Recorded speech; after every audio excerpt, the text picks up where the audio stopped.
Ladies and gentlemen, welcome to today's tutorial. So let's try to solve this piecewise function. So the function f is defined by f of x is equal to, we have this and the conditions. Now a piecewise function is basically a function that has got more than one function. So you can clearly see that our function here has got three functions. Our function has got three functions. Is that correct? Our function has got three functions. Anyway, it's okay. So f of x is equal to -2 for x to be less than -1. Then f of x is x squared minus 1 over x minus 1. Then for -1 less than x less than 1. Now, do you guys know that here is telling us the condition is that x -1 less than x less than 1. It's the same as x is greater than -1, but x is less than 1. That's what it means. Yeah. So for -1 less than, now they're talking about this condition. For this condition, is f of x 1 to 1? So they're talking about this function. Is this function, because they are saying for the condition of -1 less than x less than 1, is f a 1 to 1 function? They're asking us. So how do we determine if the function is 1 to 1? So now we want to show that this is either 1 to 1 or not. So this is the one we're going to use, because this is the one which has got this condition. If at all they are asking about maybe is x greater than 1, greater than or equal to 1 to 1, then you get this function, because it's the one that has got that condition. You understand my point, right? So for a function to be considered as 1 to 1, f of a should be equal to f of b. In other books, they will tell you that f of x1 should be equal to f of x2. It's the same thing. So you can either use a or x1 and x2. So I'm going to use a. So when you reach at a point where you're going to have a is equal to b, then that is 1 to 1. So there we go.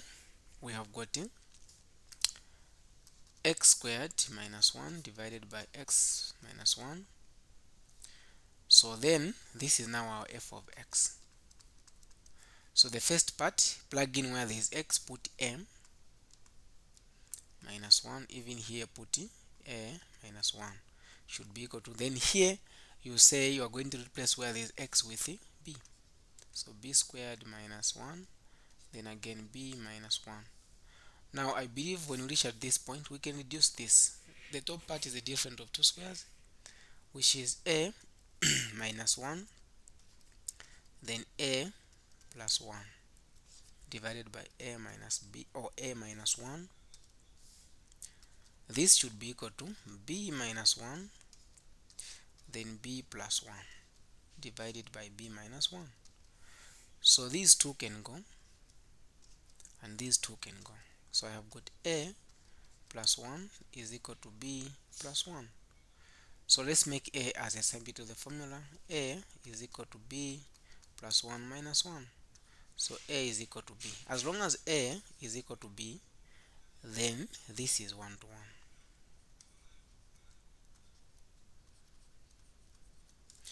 Then f, just say f is 1 to 1. As simple as that. The question continues, hence or otherwise determine f of -1.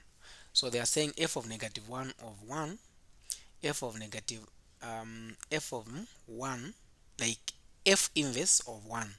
So the same function, we need to find the inverse. When we find the inverse, where there is x, we plug in what? We plug in 1. So let's see. F of x is equal to x squared minus 1 x minus 1. This function can be reduced further, and I can say this is x, a difference of two squares, x minus 1 and x plus 1. I divide this by x minus 1. So these will cancel out. So f of x is equal to x plus 1. Now I want to find the inverse. Now you are finding the inverse of this. Why have I done this? You can't find the inverse here direct. It's not possible. For the fact that the top part has got squared and this one doesn't have squared. So then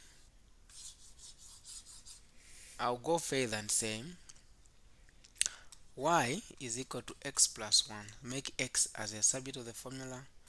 So it will be x is equal to y minus 1. Meaning that f of negative x, we know that where there is y now here, we'll replace with x. Now the question is f of negative 1 of 1. Where there is x, let's put 1. So the answer is 0.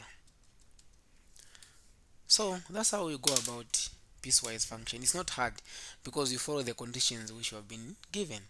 Nothing complicated. Okay.